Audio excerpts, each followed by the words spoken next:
Hi. My name's Alexandra. And my name is Angelica. And this is Legends of Yesterday. You're going to keep it? Yeah. Angelica just remembered that I can bleep curse words so that we stay monetized. So she's like, okay, I'm gonna swear a lot, and that's what's happening today. Right? Okay, this is gonna be a fun time. All right, so if you're new here, welcome. Hi. I'm so happy that you've joined us. We talk about histories, mysteries, and ghost stories, all about Florida. We don't talk about other places unless if it has to do with Florida. Mm-hmm. I will also tell you, I have a 7-month-old kitten who is currently biting my Achilles heel under my blanket. She's been awake at like the worst moments today. It's the worst timing. We had a Zoom meeting earlier today, and she's always asleep in the day, like in the middle of the day. And she was hopping and attacking water bottles. And now she's attacking Sandra. Anyways, so if you see me randomly jerking throughout this entire episode, that's the purpose now. Yes. I have some exciting news. What? Our last episode, this is our our second November episode. Yes. Our previous episode was Dr. Bill Slevin. And what an incredible, we've had such great feedback already from that episode. We've been doing some out in the wild interviews. That's if you haven't noticed. Fun. It's been super fun. I know the sound quality is not the same because we're experimenting, we're learning along the way because we're so used to being in our little hole office. I think I'm wearing the same sweater I wore last episode. I realized that we videotaped over a month ago. Interesting. I think I'm wearing the same sweater. I think it is. You're welcome. We're here now. Okay. Welcome. It's just been so incredible to talk to these people, to experience these places, and to be videotaping and filming in these places. Mm-hmm. I will say the episode with Danny, that the audio got so weird. Mm-hmm.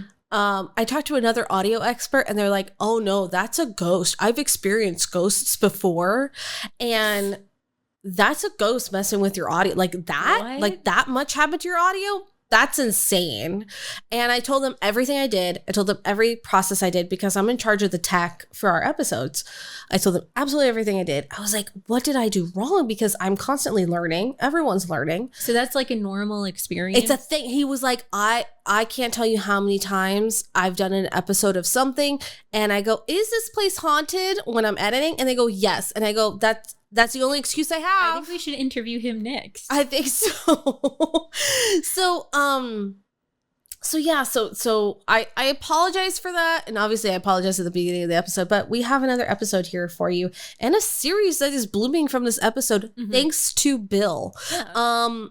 Yesteryear Village. A village that is a nice village and is a historic location, a village that was created out of multiple historic buildings that had been placed in one location. I'm very excited for this because we have everyone we talk to, all the paranormal has been talking about it. Yeah.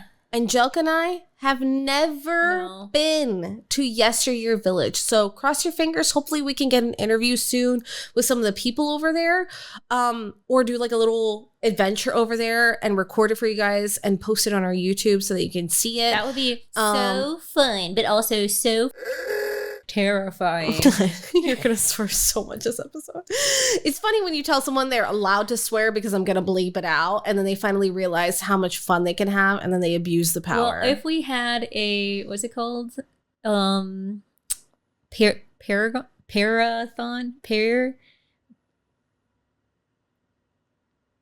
parsnip.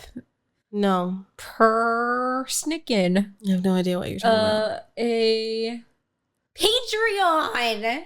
If we had a Patreon,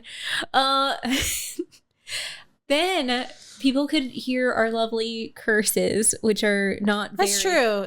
I would just leave it out in the open on Patreon. You would pay to hear us what? curse. Let's declare something on this episode. Are we not cursing anymore? By the new year, we will set up a Patreon. I know, Angelica's been asking me to work on it for a while. Mm-hmm. I've just been nervous. Maybe we could buy new candles. Oh, why? Hey, don't pick up the fun green candle, you butthole. Oh, you. Now, we are going to get started on Yesteryear Village. Let's go into the world of Yesteryear Village. What a glorious little location. I say little. It's not little. There's a lot to do there. It's a village. It's a whole village. It takes a village to make a haunting. It does. Yeah. And we're going to dive into the story, okay? Imagine a town called Yesteryear Village. Is it a village or a town? It was a little What is the little difference? neighborhood, little town. I don't know. Anyways, I want to know. something that was supposed to be created called Yesteryear Village in West Palm Beach. Oh, it's in West Palm Beach? West Palm Beach. That's like Now- 3 hours from us, but that sounds worth it. It's far. Ouch. But a location was supposed to be created. And in limestone, what you now know as Yesteryear Village's entrance, was created this little arc with a gate. And yet, because the nearby airport wanted to expand, they could no longer build that town that was there. That would have been called Yesteryear Village. Let me guess, Spirit Airlines. No. But they moved this limestone structure over to what we now know as Yesteryear Village. I'll include a photo, obviously, and Joke has no idea what this looks like right now. I'll include a photo of a large limestone archway with a beautiful gate in the center that reads Yesteryear Village that was relocated to the current location in West Palm Beach. Okay. Okay. Now, Yesteryear Village began in 1990, only 3 years, thrice the years prior to Angelica being birthed. Everything's better in the 90s. Everything's better in the 90s. Everything's better in the 90s. Now, when the Loxahatchee Grove Schoolhouse was moved to South Florida Fairgrounds, which is what it was originally called, Be there. the fair. Okay. It's a living history park in South Florida, in the West Palm Beach area, showcasing Florida life from 1895 to 1945. So every building in there is within those two, within that range of timeline. So the oldest building is from 1945. 1895. Okay. 1895. The Loxahatchee Grove Schoolhouse. Right?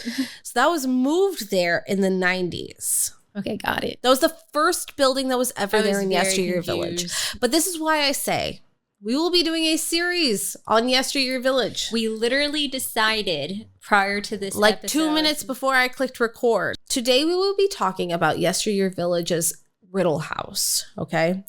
Okay. But Riddle me this. There is so many things that is within Yesteryear Village that I cannot do within a 45-minute to an hour episode. Okay? It would take a couple of hours. So Angelica will be continuing it in our December episodes that are following after this. Okay? We don't do deep dives on this channel. We do series. We do month-long series, okay? And the reason why we do this is because we want to give you valid information. We want to give you good information and information that is not like guessed, I guess. Because sometimes when I hear people talk about history, they're like, I assume that it is this. And I'm like, I don't want to assume. I want to know. You know what, though? Hey, guys. What up? It's me, Angelica, again. Hey, it's a girl, Angelica. If you are interested in a deep dive, I do personally love deep dives. I work to deep dives. I edit papers outside of this, and that's what I listen to. So if you're interested in something like that, we'd be super down. At least I'd be super down. Shh, don't tell. Anyway, I'd be super down to do deep dives on episodes we've done in the past. So it's continuous story or history, mystery, ghost stories on different things. Now, don't forget, in January, because I've committed to it and it's going to hurt, but in January, we're going to start our Patreon. Now in Not January, we will have different stories, maybe like clip stories. Maybe these stories are only like 15 minutes long. Maybe these stories are longer. Maybe they're takes from just Angelica and just Alexandra. You're making a lot of promises. I understand what I'm doing right now, and I'm committing to it because I think that it can be really successful. Of deep dives of other stories we've done, because we cannot cover it within one episode all the time. And we want to give you more information. We want to be able to provide that. We're also two women who are doing this on their own. We're just two women. We're just ladies, you know. Let's also realize the fact that Angelica and I are operating as ourselves. I am the editor of every episode, which is why I'm the one who apologizes for anything that happens in every episode. And she does a gosh darn good job. Oh, why? Thank you. And Angelica is here for sometimes moral support, but also for information and research. So for the episodes that are just mine, she has no idea what I'm about. No. She has no idea what I'm about to talk about. And when she does the research on her episodes, I have absolutely no idea what is about to happen because we are each other's audience voice. We are improvisers at our core, so our reaction is often needed for us to continue. And we love that. So back to the story. So the village grew within the addition of more original and replicated historic buildings, like the Red Level Baptist Church, which was moved. Red? The Red Level Baptist Church is white. Typical. That's funny. It is white. I've been in a very color-coded mentality recently. I would assume the Red Level Church was red. Yeah. I agree. It does have let me double check. It's like a reddish brown roof and like the little like thatched roof kind of going on. I will say the interior is a cherry wood looking feature. So there's your reds. It is a white church. White wooden church that is there at Yesteryear Village now in West Palm Beach and was built in 1893. And that's all I will say about that so that we can continue. I apologize with the Riddle House. No, it's totally fine. And then so it had the Red Level Baptist Church. That was moved in 1992 from its original location, and the famous Riddle House relocated there in 1995. That's the year before I was born. Now, these are key events in history that I am going to just list. Okay. Prior to getting into the Riddle House, because we love a list. Because Dr. Slevitt talked about Yesteryear Village because he goes there quite often. A lot of investigators go there very often here in South Florida. It is a wonderful location, very welcoming. We've heard a lot of stories from there, stories that we've told quite often on our podcast. In the near future, we'll be there. But in 1990, the Loxahatchee Groves schoolhouse was moved there as the first building. That was originally built in 1936. It was the first structure moved on the site, marking the beginning of the village after the archway gated starting location. Your village with education. Exactly. Like it. And then in 1992 was when the Red Level Baptist Church was moved there. This was one of the buildings that was completely disassembled and reassembled on location. Oh, okay.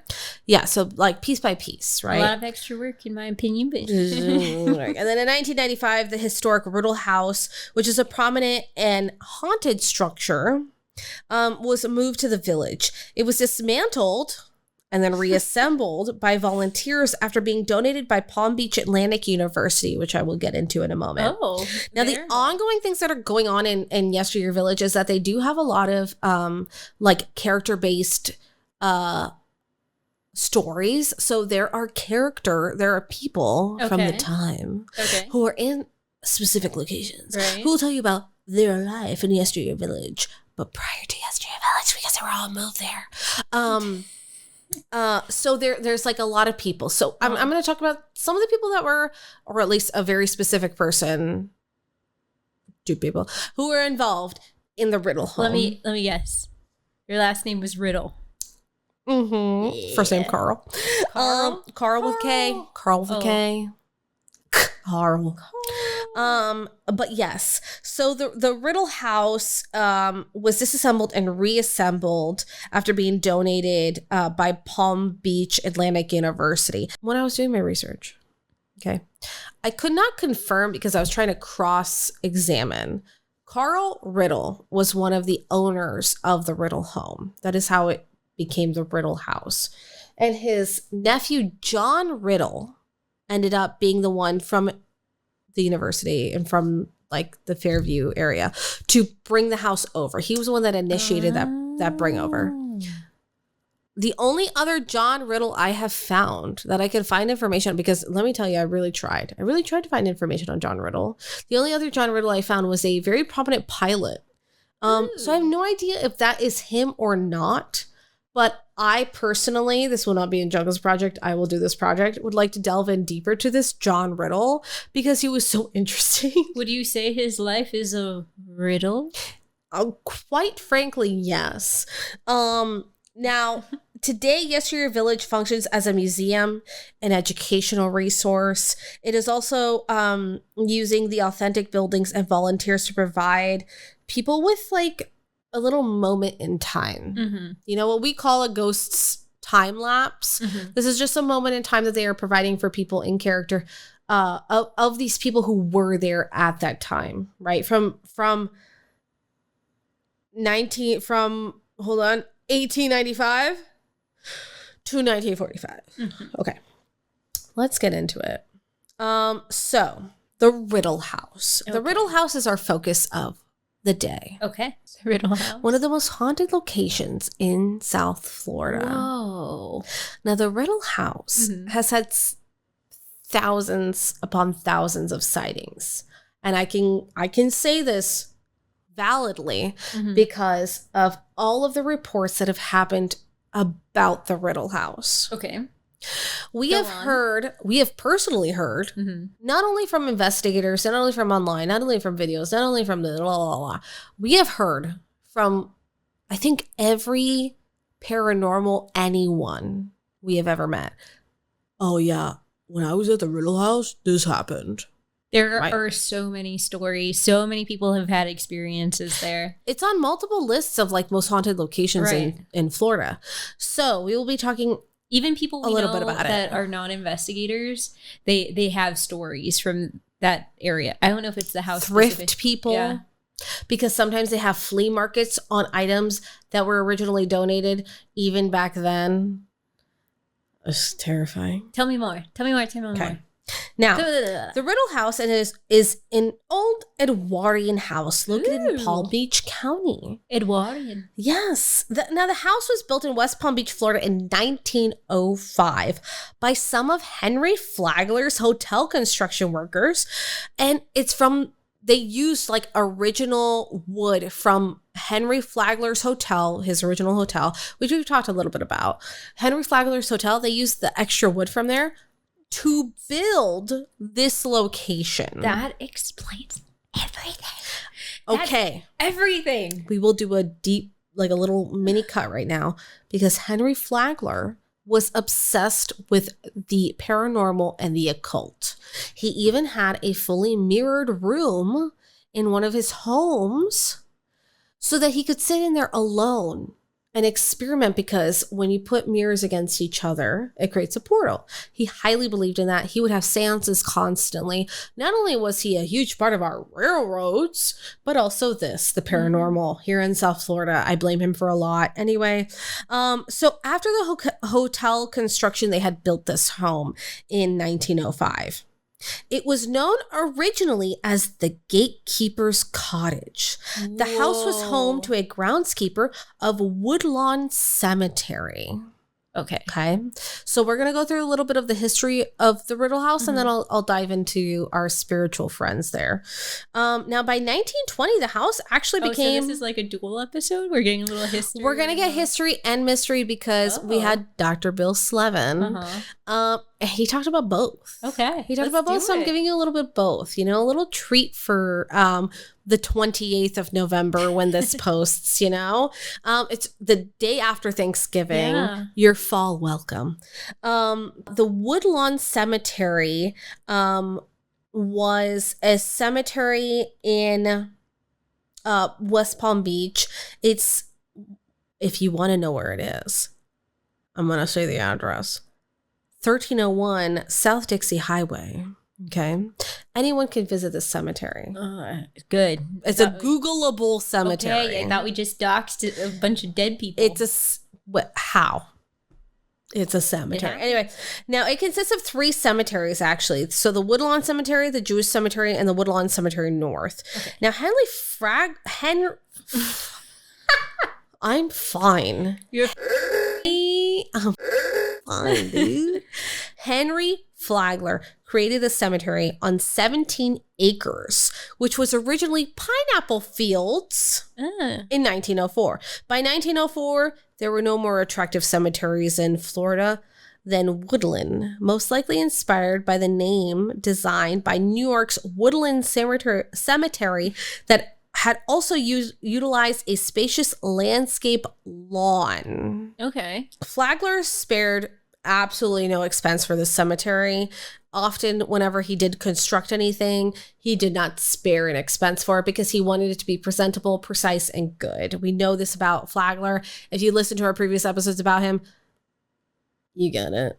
Now, the St. Augustine Tatler newspaper of January 1905 reported that socialites would spend the afternoon there admiring its rock roads and roads of oleanders, Australian pines, and crotons. And then in 1914, this is a cemetery. In the cemetery, they would have like little little daytime like networking stuff. You know what I mean? Like get-togethers of high-end get-togethers. And then in 1914, the Cemetery Association deeded the cemetery to the city of West Palm Beach. Okay. I feel like we can do a whole thing. There's over 10,000 burials, specifically 10,085 burials from January 1905 through December 1994. That's just within that timeline. Okay. It had originally an iron gateway with words in bronze letters that read, "That which is so universal as death must be a blessing." And now the groundskeepers, I almost said creepers. That's you guys.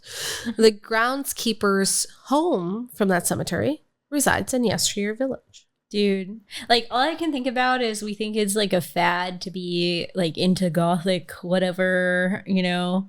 But like, look at that in the 1890s. It was a gorgeous location.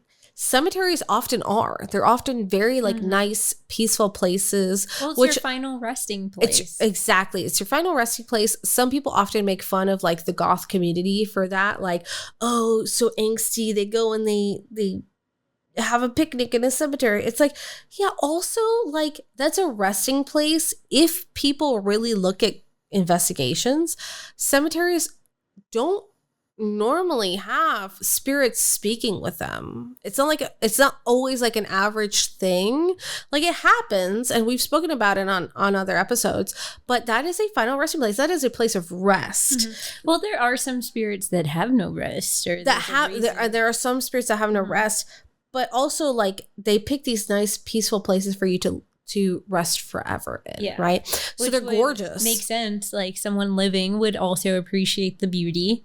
So they want to have a picnic. And they want to have a picnic. Who wouldn't next to grandma?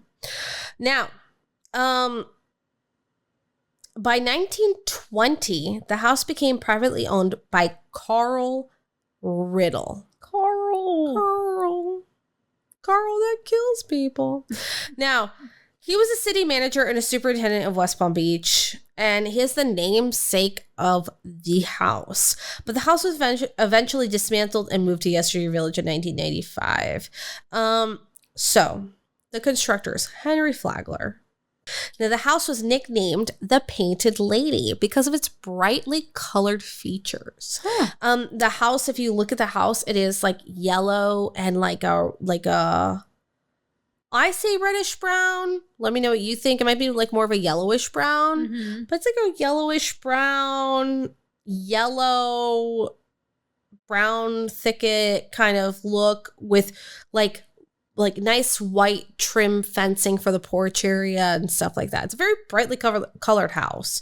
Not what I would paint any lady in colors. Not what I would paint a lady. No, it doesn't sound like a good makeup palette. Doesn't sound like a good clothing palette.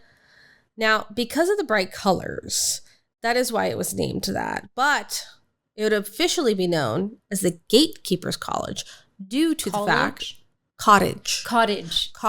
Due to the fact that the groundskeeper for the cemetery would reside there for quite some time. A bunch of gatekeepers. What's that about? Now, this was the residence for the keeper of Woodland Cemetery, which was just outside of Dixie Highway. Now, the house also originally served as a funeral parlor. In 1914, Gatekeepers Cottage had also been labeled as City House. Now, this was after being purchased by West Palm Beach. Okay. So, this was acquired then by Carl Riddle in 1920. Riddle was the first city manager and superintendent of public works of West Palm Beach after being recalled in 1923 by a margin of 5 votes. Riddle moved out of the house, which had become a temporary residence for new city employees. So it's like, you know, like those college homes, how like they bring professors in there and the professor can live. It was like that for city and that's pretty tenants. Cool. That's nice that's available. So Riddle and his twin brother, Kenyon. Twins? Kenneth? Kenyon. Later built houses on 36 acres, which was incorporated as Cloud Lake in 1951 after it had been voted as so, the name of it, by residents of the community. Now, in 1972, artist Marianne Hayes acquired the house at an auction for just over $21,000 and converted it into an art school, which became Flagler Arts Center. Whoa, that's pretty cool. It's pretty cool. It's been through a lot of phases, which I think is quite incredible and does explain a lot. Because in Yesteryear Village, all of the locations, they have music honorary locations, art honorary locations, which we will delve into.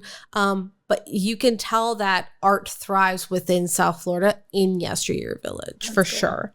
Now, Palm Beach Atlantic College, which had donated the home to Yesteryear Village. This home was originally, before being donated to Yesteryear, a dormitory for several years in the 1980s. Interesting. It was a girls' dormitory. Interesting. And that was before it had been scheduled for demolition due to expansion of the college. So it was almost demoed. But they decided instead, the university, to donate the building to Yesteryear. Like House Bunny. Like House Bunny. And it was because of John Riddle, which was the nephew of Carl Riddle, who was a part of the South Florida Fair Board of Directors. So, and he was the chairman of the committee. So after professionals have estimated the relocation of the house, it would cost $50,000. Now, John Riddle instead recruited 60 volunteers to uplift the home and to take it apart and bring it over to Yesteryear Village and reconstruct it. Incredible. So between August 12th and August 13th of 1995, the Riddle House was dismantled and remantled at Yesteryear Village. The roof and the attic were split into 2, as were the first and second floors. Finally, the building was reassembled after reaching Yesteryear Village, but through $450,000 of a state historic grant, the Riddle House was also restored to its 1920s appearance. I would mess that up so badly. Like, I'm okay with IKEA furniture, but a house? That's crazy. Imagine if you missed something. Imagine. Now let's talk a little bit about Carl Riddle. Okay. Now, Carl Riddle, the namesake of the home, he was the first city manager of West Palm Beach, serving in the 1920s. He was also the chief engineer to the architect of Addison Meisner and lived in a historic house in the city, which was known now as the Riddle House. So he was the first city manager, the chief engineer, who served as chief engineer for Meisner. I wonder if it's Meisner Park, Meisner. Addison, I can look for you right now. Do it. He was an American architect in Mediterranean revival and Spanish colonial revival style. During the 1920s, Meisner was perhaps the best known living architect. So that's who he was working for as an engineer. That's incredible. That's cool. Now the relocation of the house, it was actually moved multiple times due to city development, and is now located over there. So it had moved from the cemetery over to the college, over to there. So thrice. Okay. Not too bad. Not too bad. And it also has its haunted reputation. Now, the Riddle House. Ooh. One of the most haunted places in West Palm Beach, Florida. Oh. Basically, West Palm Beach is a great, luxurious vacation getaway, right? And yet so many people haunt there. Now, they don't want to leave, obviously. It invites so many people to come, explore, vacation, all that fun stuff. And yet, when you get to the Riddle House, there's so much to uncover. It had been passed from hand to hand to hand, had it not? Uncover it. Uncover it. Uncover it now. Ooh. Who is it that haunts the Riddle House? Well, it is Carl. Because that kills people, Carl. Now, is it? What? Is it Carl that haunts the Carl Can you house? hold for a moment? Can you wait for a moment? It is. You have no idea what I'm about to say, and yet you continue to attempt to prelude to what I'm about to say. It is not factual. Anyways. So during Carl Riddle's time in the home, he was a city manager, right? But he had hired a hand who was facing money issues. He hired just one hand, not a whole body. I'm sorry. This is what I deal with on a daily basis. I had to. So the employee was in such a depressed state of mind, and he was too far gone. He ended up committing suicide by hanging himself in the rafters of the attic. If we remember our interview with Dr. Bill Slevin, this is the man who hanged himself in the attic. Not many people are allowed to be in the attic of the Riddle home because it is so dense. It is so harsh because this man's emotions linger even beyond his time. Following the tragedy, Riddle had a particular beam prominently removed from the top story of the house. So the beam that was used for him to hang himself had been removed. News of the tragic event had spread throughout the community within West Palm Beach. This gave Carl a lot of heartache, obviously. Remember the Betts ball. The Betts ball was something that was a personal thing and ended up spreading throughout the entire community. Why? Because it was in the news. But it caused heartache in the end because something that you think is oh, I should share this thing. Oh, no. Actually, people are going to kind of harass me about it. You know what I mean? That's sad. It is very sad. So he had a difficult time maintaining his employees due to the fact that this happened. Because how can you control this tragedy, right? So when he did manage to hire some help, the new workers heard and saw many unexplainable things in the house. And one of the most popular ghost stories in the area at the time, which is still being told today, is a story about a man named Buck. Buck was a very large man. All I can think about is Uncle Buck and the pancakes. Don't cry. Now, I won't cry either. Don't forget we're comedians. So some of these films John that we Candy. talk, yeah. Don't even start with me. Loved him. So Buck.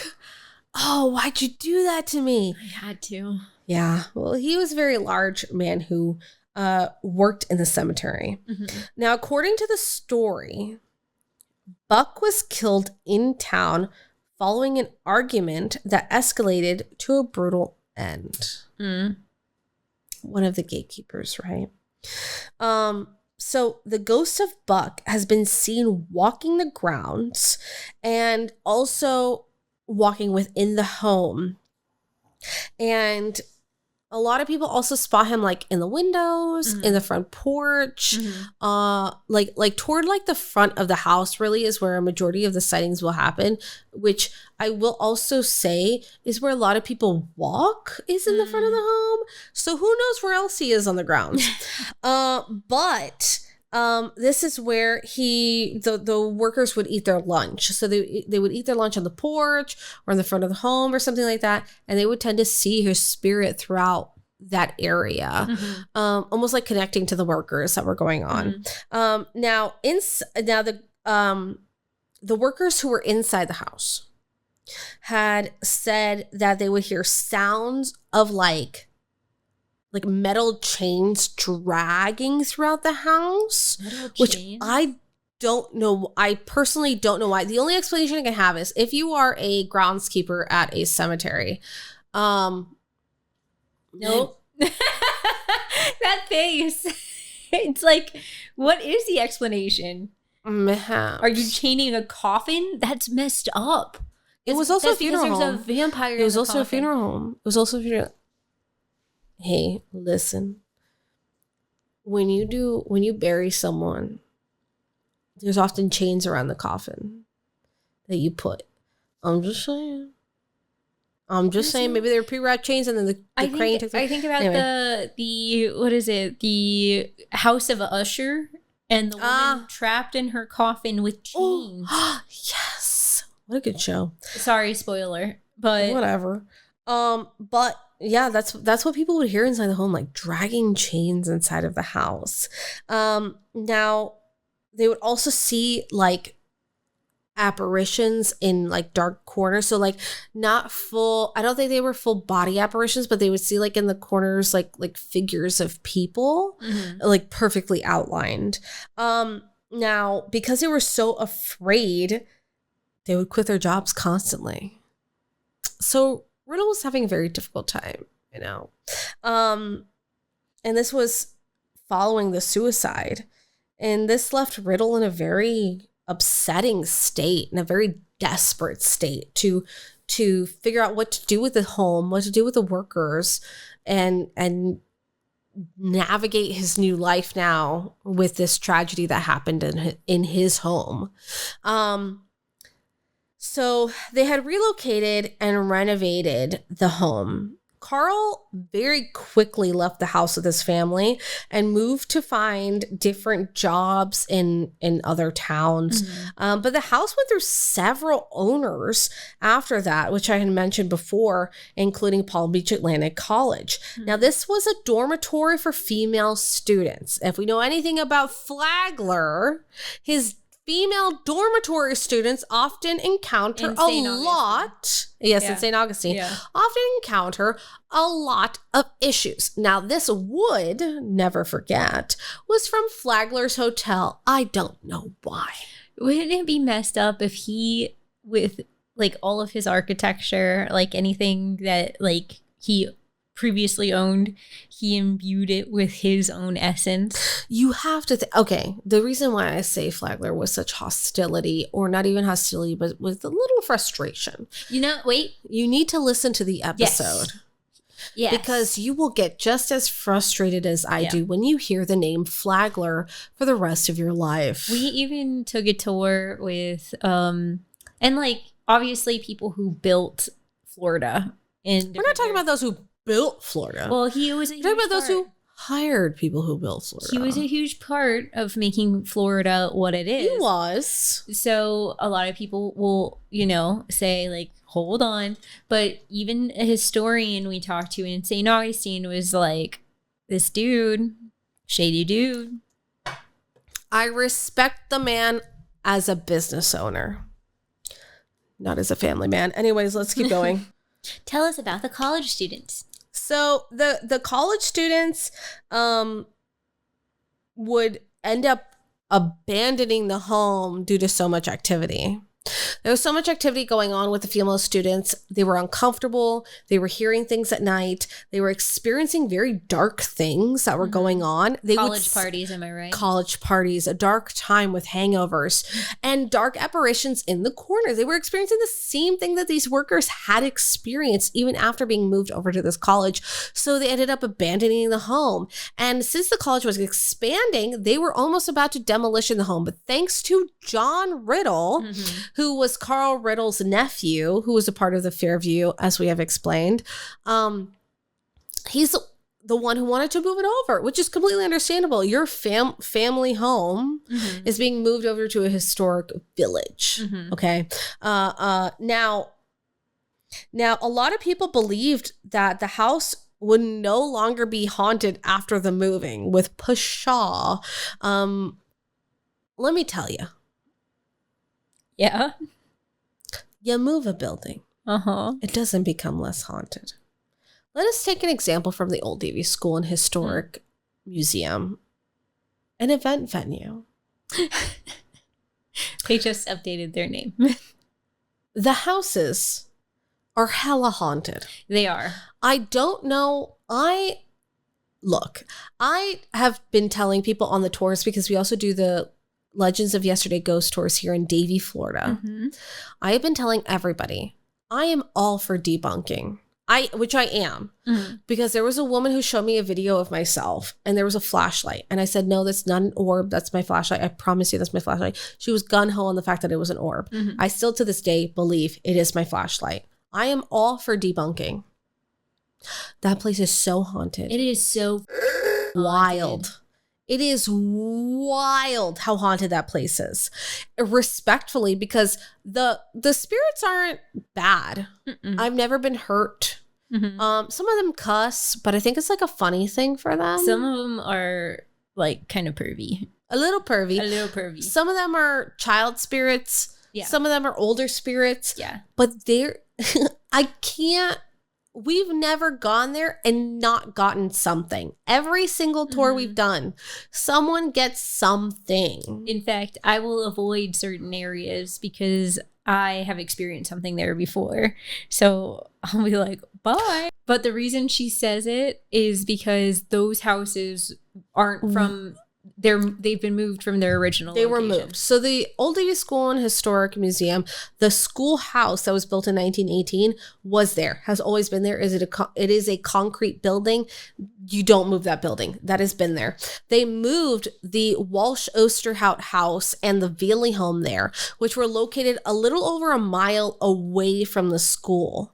So they moved them over here. Another episode on that and maybe have Kim on again. On the grounds. Yeah. We've talked about the old schoolhouse before here with Kim, and this is like in the early stages, but yeah, of course we need to go like in there, and then you guys can actually see the property and everything. It's gorgeous. It's gorgeous. It's gorgeous. But anyways, that's why I mentioned it, because it's like, if you move it, they will come. And they be angry if you misplace a wooden board or a screw. Honestly, if we know anything about construction and the paranormal, they're not too happy about it. So they thought the house would no longer be haunted, but then they soon realized, oh darn, Scoobs, there's a lot of ghosts here. Oh no. Yeah. So the ghosts had remained and also had become very angry with the move, because they were moved away from their longtime residence at the cemetery. Yeah, there it is. So during the renovation process, ghosts would let anyone and everyone become aware that they were very much present and alive in the home. And carpenters would show up for work in the morning, and then their tools had been thrown from the attic. Whoa. So they would end up on the backyard, on the grounds. And then there was also a lot of like breaking windows on the 3rd floor of the building. The reconstruction of the home had been temporarily paused for 6 entire months because the workers were so disturbed by the hauntings. I wouldn't go back either. I wouldn't go, especially quit alone. Be like, I don't think that's worth the money, honestly. Well, they're volunteering. And these were volunteers. Yeah. There were 60 volunteers. So something was extremely wrong over there, right? And there was another carpenter who had been knocked unconscious by a lid of an iron pot that flew across the room and struck him in the head. Oh my God. A man named Steve Carr had stated he would never go in that home again. No kidding? And that was a report from literally trying to kill you. That was a report from an interview on MiamiHaunts.com that he said he would never go into the Riddle House ever again. I don't blame him. No. I don't blame him either. Now, there was the grand unveiling of the home that happened in Yesteryear Village. So everything was completed. Everything was fine and perfect. And there was a private unveiling held in the honor of the Riddle House. An unexpected couple attended dressed in attire from the 1900s. Many of the guests... cosplay? Yeah, it looked like cosplay, you know, like when you go to like the Ren Fest it or was something. cosplay, right? It was like cosplay. It was yeah, you know, so many of the guests were talking to them, and they were believed to be actors who were there a part of this grand opening to help set the mood of the event, you know, make it more as atmospheric, as we have done many times for the schoolhouse here in Davie.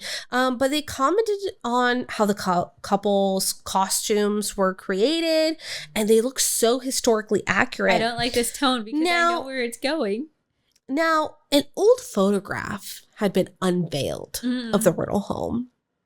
It was years ago, and shocker, the people there for the grand unveiling were in shock and awe. The couple who had been walking around that night were in this photo.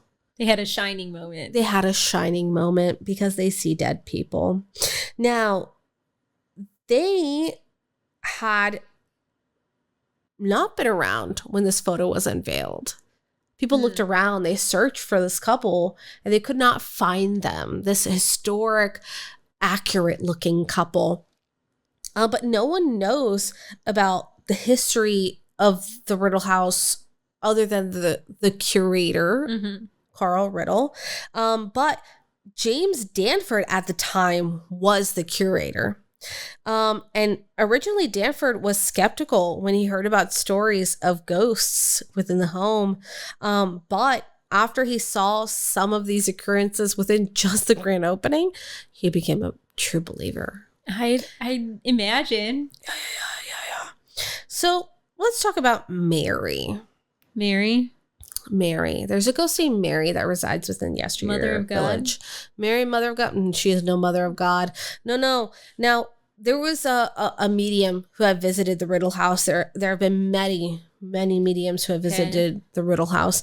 But this one in particular had been accompanied by the curator Danford within this home. Yeah, of course, after this glorious, gorgeous couple had walked the house prim and proper. Of course you're going to bring in a medium. In 1900s attire. Now, this medium had gone on the tour. Accompanied by Danford. Danford would also often give tours of the historic location, as one does. And she told him that she felt the presence of a woman who was very upset. And this woman would often reside in the kitchen. The woman was screaming and telling her that she was extremely upset with the wallpaper, yelling about it, frustrated, aggravated. Oh, yeah, I get that. She didn't want the style that they had given and wanted it removed immediately. Danford brushed the story aside and was like, okay, that's a little much. This woman has been through death, literally, and you're still not going to listen to her. And all she's asking for is wallpaper, my man. It's just and if we know anything from the old Davies school, the Walsh Osterhouse house, the wall color, that light baby blue, was picked by Mrs. Walsh, her spirit. Yeah, it takes 2 seconds. Well, it takes a little longer than 2. It takes a little bit to pull out an EMF reader and be like, do you want this wallpaper? But it's like, dude, you're brushing it aside? Well, let me tell you. Okay. So he brushed it aside for a little bit. Now, 6 months later, a man from the UK visited the home. Now, the man was also saying that he felt a spirit of an angry woman, specifically in the kitchen. Mm-hmm. Now, that's not a take on feminism, a woman in the kitchen. I need to mention that because constantly they found her in the kitchen. Anyways. It's this woman in this kitchen. Now, he also said that she was upset about the wallpaper. Yeah. Have you guys ever read the story of the woman with the yellow wallpaper? Let's just start there. Walls are important. Walls are important. Yeah. Now, the man from the UK said that her name's Mary. Her name is Mary, and she is very upset about this wallpaper. You need to change it immediately. What did they change it to? Did they change it? I don't know what they changed it to, but Danford definitely believed in spirits a little bit more that day because people from 2 different locations explained the exact same thing to this one man. Mm-hmm. Another story that happened within this home, amongst the many. Mm-hmm. Now, there's child spirits. We've spoken about them before, and there is a child who resides within the Riddle home. He's a boy named Michael. Now, there is a 4-year-old boy who was taking a tour of the house with his family. He went into the children's room and was playing in there, and he was alone, but some of the people within the house that were taking the tour were saying, oh, it's almost like he's playing with an imaginary friend. It's like he's playing with other kids. It did not feel like a one-sided play. Like if you and I were playing with a Barbie in the house and we would talk for each person, it was more like he would speak for one person and then he would wait to listen. That's not terrifying at all. He would wait to listen and then respond. Wait and listen and then respond. And this is how he was playing his game. He was playing in the room. Then Danford, as he comes back around, had asked the little boy, who are you playing with? He looked back at him and he goes, Michael. I'm playing with Michael. There are tales. Is Michael the name of your ball, little sir? Is Michael the name of your pencil that you're holding? Or are you? Now, this boy named Michael had actually been experienced prior in the home. And a lot of people have said, like, no, it's like a Michael. There's a Michael here.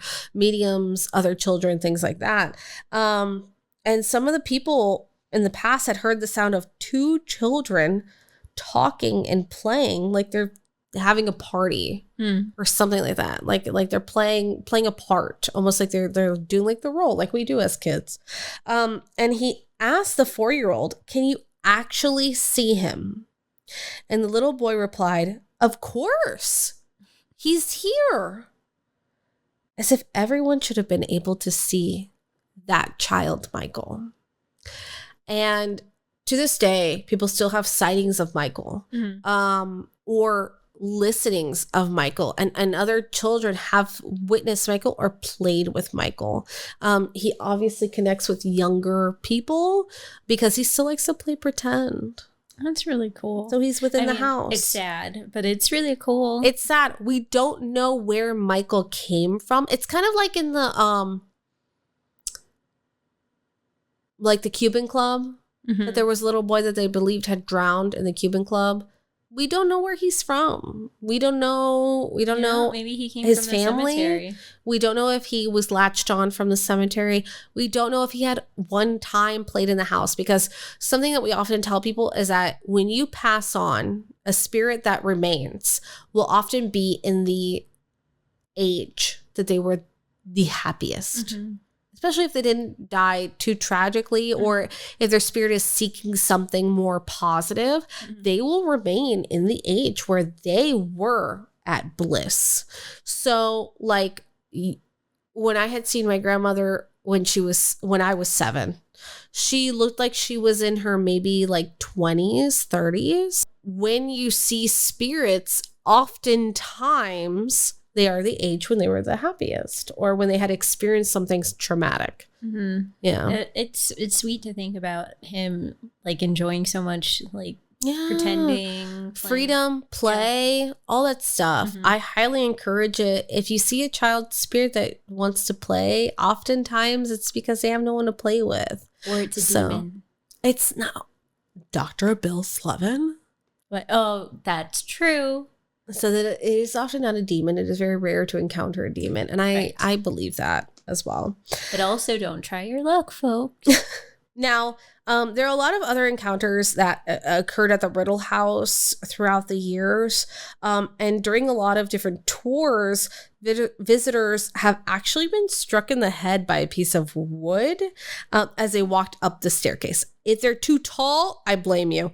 But if you're not that tall, like I'm 5 3/4, then yeah, that's a little weird. We don't normally bump our heads, do we? People keep getting hurt in this house. And the wood seemed to have appeared out of nowhere. I don't know if I want to go here anymore. We're going to go. Anyways, so there was also a couple of people who had worked on the property, and there was a specific man who was a maintenance worker who had been attacked by a ghost. And you want to go on this location? 100%. And he had left the job and never returned. And then there was another person who claimed to see a hanging torso, like that of a mannequin used by a tailor or something. In the attic window of the Riddle House. Now, if we remember. I remember. So they claim to see like just a swinging torso. That's what they claim in the top of the house. Now, we know this spirit's name to be Joseph. Okay.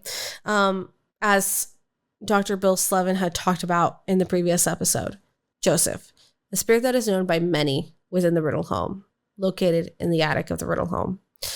Not a lot of people are allowed in the attic because of the experiences they have within there. Even Dr. Slevin had experienced some, I won't say negative, but uncomfortable things after being within that attic. And some places we should not go. Security also noticed a lot of haunting activities, which would be like things turning on and off, and a lot of the security, after seeing a lot of the activity, will refuse to enter the home at night. So they'll be outside keeping security, but they refuse to enter the home. I feel them. So, yeah. Now, the Riddle House is one of the most haunted locations in South Florida. And even after the home was relocated to its new street, it had held on to the memories of every soul who had passed through there. Maybe he'll hold on to ours. Theoretically. Hold on to us? Ours, yeah. Our spirits? Yeah. It's Flagler wood, baby. It's Flagler wood, baby. Yeah. What a statement. Yeah. It's Flagler wood, baby. Who knows? Who knows? Put that on a t-shirt. If that man did a seance over that wood or something. Don't know. And you wouldn't put it past him either. That guy was so obsessed with the occult. This is why I'm like weary with thrifting. Thrifting is great. You're recycling, you're using things that are obviously still good, but also ghosts, they need to be cleansed. Cleanse your thrifted items. Ghosts need to be cleansed. I mean, there have been things from people who we have done investigations with in the past, and they constantly talk about the Riddle House. Oh, we go there all the time. Yeah, we saw this. Yeah, we saw that. Yeah, we heard this. Yeah, we heard that.